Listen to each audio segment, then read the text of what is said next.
બોલો ખેડૂત મિત્ર, શું પૂછવા માંગો છો? આપણે મારા દાદાએ જમીન લીધી હતી, બરોબર, 1972 માં. પછી એમાં નામ રહી ગયા હતા સહી કરવાના, એના છોકરાઓના વારસદારના નામ ચડી ગયા હતા, પણ એ સહી કરવામાં તે દિવસે કઈ જરૂર નહીં પડી હોય તે લઈ લીધી. કાંઈ વાંધો નહીં. તમારા નામે ચડી ગઈ કે નથી ચડી? એ તો અમારા નામે જ છે. હવે ઓલા શું કેસ દાખલ કર્યો છે? ના ના, એમાં કઈ કેસ નથી. એટલે મારા કાકાના છોકરાએ છે ને એ જગ્યા વેચી નાખી છે, બરોબર. એટલે એ અમારા પાડોશમાં જ લીધી છે. એમની ઉભા રહ્યો દસ્તાવેજ કોના નામે હતો?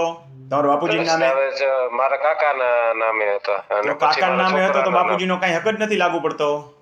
એટલે એમાં કઈ હક નથી લાગુ પડતો. એટલે એની વેચી નાખી છે. એટલે ઈ લોકો શું કહે કે અમે ઓલા પાસે સહી લેવા જઈએ, બરોબર, સાંભેવાળી પાર્ટી પાસે. એમાં કે તમારે કઈ સહી નહીં, કે તમારે કઈ કરવું હોય તો કે તમે પૈસા કે દેજો તો તમારું થઈ જાય. શું કરવું છે? સહી કે ઓલા જે બુડમાં રહી ગઈ ને સહી, ઈ સહી કે તમારે જો કરાવવું હોય ને તો તમે કરાવજો, ને અમે અમારા પૂરતું કરાવીએ. તો હું કહું આ તો જમીન તો એક જ હતી, પેકીની તો ઈ પછી પડી. હું કહું અમારે તો કઈ દેવાનું ન હોય ને, અમારે તો જગ્યા વેચવી જ નથી એમ. એટલે તમારે હું પૈસા એને દેવાના માંગે છે કે લેવાના માંગે? હાલ જેની લીધી ને ઈ લોકો એમ કે એને ઓલા લોકોએ શું કીધું કે અમારે તો ઈ તો વેચેલી તો છે, બરોબર, પણ કે એક ભાઈ ને કે 3 દીકરીઓ છે તો કે એને કઈ દેવું હોય તો કે તમે દેજો. તમારે દેવું હોય તો? હા. તમારું મન શું કહે છે? અમારું તો અમે વેચાતી લીધી છે. આ મારા કાકાના છોકરા એવું છે કે જગ્યા વેચી, અમારે અત્યારે વેચવી નથી, બરોબર.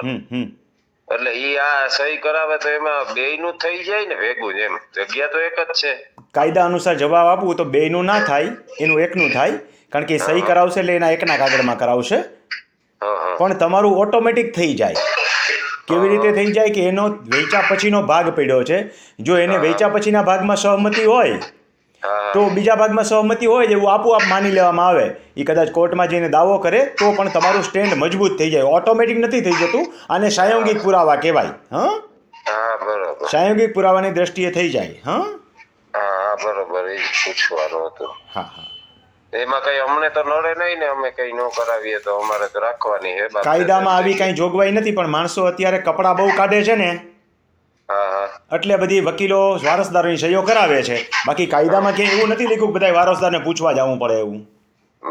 મૂળ માલિક 7 નંબર જેના નામનું હોય એ વેચાણ કરે છે, પણ સંયુક્ત મિલકત છે. આ વારસાગત મળેલી મિલકત છે ને, એ વારસાગત મિલકત કહેવાય. અને અવિભાજ્ય વારસાગત મિલકતની અંદર વારસદારોની સહમતિ લેવી જોઈએ એવી કાયદાકીય જરૂરિયાત છે.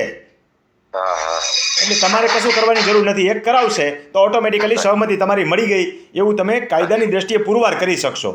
બરોબર.